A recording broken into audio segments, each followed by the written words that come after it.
having filled the feeder, we're ready to start fishing. Hurrah! Now, the first thing you should notice before I show you how to cast out is where I'm sitting. Now, we're going to return to this in a minute and why it's so important when we look at bite indication, but basically speaking, when you're fishing on a still water, you want to be positioning yourself parallel to the bank, because I've got my seat facing down the bank, I've got my rod rest facing down the bank, and what I'm trying to do is create an all-important angle of 90 degrees between where I cast out to, which is effectively going to be straight out there, and where my rod tip is. So I've laid my stuff parallel along the bank to create that all-important angle between where my feeder lands and where my rod tip is, which is 90 degrees. So my chair's facing along the bank, my rod rest's facing along the bank, and my rod's going to be parallel to the bank. And having got that bit right, I'm ready to cast out. Now, you can cast a swim feeder from a sitting position, but for most people, casting standing up is much easier. So let's look at the basic mechanics of the cast now. This feeder rod's 12 feet long, which is a good length for casting. Some are 13 feet, some are 11 feet, but 12 is a very, very good length for general feeder fishing.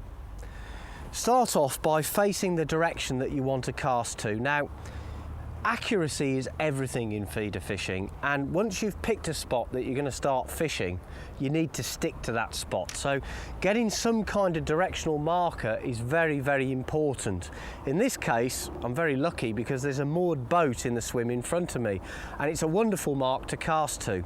I happen to know that here at Drayton, the bottom is very much like a bowl, so there's no gravel bars I've got to fish to or particular features as such, and that gives me quite a lot of latitude. I can literally pick a distance and stick to it, and that's what I'm going to do here. So I'm facing my target, which is the boat. I'm now going to grip the rod like this. The right hand is at the top of the butt with my fingers spread either side of the reel stem, and this finger here is going to trap the line against the handle. This is my index finger. You'll notice the thumb is facing forward, pointing down the rod. That gives me leverage and power. The left hand is gripping the butt of the rod, and what I'm going to do is to use this rod like a lever by pushing with the right and pulling with the left. The distance will be controlled by timing and loading the rod. This is a piece of carbon, but when I move the rod, I can make it flex. And when I make it flex, it'll behave like a spring. A couple of other tips as well. One of the biggest enemies to casting is an underfilled reel. You'll notice that the line on this reel is filled right up to the rim of the spool.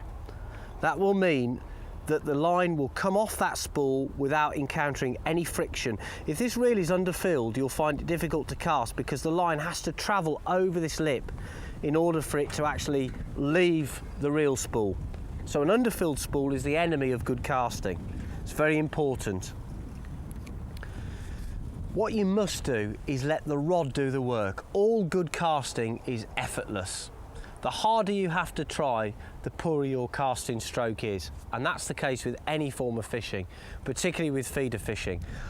Now I'm going to choose a distance of about 30 yards out. Sometimes you might be fishing 100 yards, sometimes you might be fishing 20 yards, but the casting principles are always the same.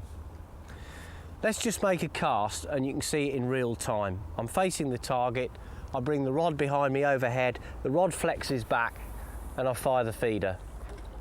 And with very little effort at all, it will reach the distance. What I'm going to do now is slow the cast down into its component parts. Remember when you're casting that you've got time. Until you release the line, you're still in control of that cast. Everything up until that point can be deliberate and measured. It's the final acceleration and release that is the bit that most people have difficulty with. But don't make the task more difficult before you start by moving around a lot or trying to put too much force into it. Give yourself time, do things steadily. So we start off, I've got a drop from the rod tip to the feeder of around about 4 feet. Get your hands positioned right. Open the bail arm and trap the line. Take the butt of the rod, gripping with the left hand. Start off with the feeder in front of you, facing the target. Bring the rod over your right shoulder, centralise it, and as it reaches the backward part of its flex, pull with the left and push with the right. Now the real key is the point at which you release the line, and that is very much about touch and about feel. The line basically needs to be released as the rod reaches just before the overhead position. But you're going to have to practice this part of it because it all happens fairly quickly. Even though I'm trying to slow down the cast, the point of release is as the rod virtually comes vertical. If you release the line too quickly, you'll find that basically the rod will send the feeder up in a very high trajectory. It'll literally fire up in the air and plop down, achieving no distance. If you release the line too late, it'll go bombing down at a very tight angle and it'll literally smack the water's surface. So you'll know instantly by the way in which your feeder's travelling whether you're making any casting mistakes. A good feeder will travel in a nice trajectory and touch down very, very neatly. It won't smack into the water and it won't travel in this massive great loop and virtually land at your feet. One of the most important points about swim feeder fishing is not just the accuracy of being able to cast the same place every time, but it's also making regular casts so that you start to bait up an area and get enough food in the area to attract the fish in. Initially you might find that things are pretty slow, but the more casts you make and the more bait you build up, the better your chances of achieving good success. I'm going to fish at about 30 yards out today, a comfortable lob. I'm told by the lads here that I don't need to fish too far away. I'm aiming for that boat out there and I'm basically going to try and hit the same spot every time. Now, having cast out, what I've got to wait for is the feeder to hit the bottom, and you can do that by watching the rod tip. When the feeder settles, the rod tip will spring back just as it's doing now, and once it's on the bottom, basically tighten up to it to put a reasonable bend in the quiver tip. Don't want it too heavily bent and you don't want it slack either. And what I'm doing at the moment, having tensioned up the tip, is I'm allowing the ground bait time to absorb the water.